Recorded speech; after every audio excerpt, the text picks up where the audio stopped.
22nd question, A part. For the complex FeCN6 whole 3 minus, write the hybridization type, magnetic character, and the spin nature of the complex, given the atomic number of Fe is equal to 26.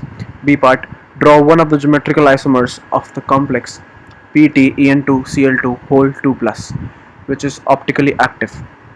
So for the complex FeCN6 whole to the power 3 minus, the hybridization is 2 to the power d to the power 2 and sp to the power 3.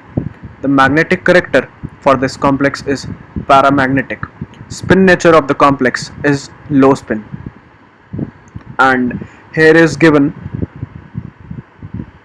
a geometrical isomer of the complex PtEn2Cl2 2 plus. The name of this complex is dichloridobis.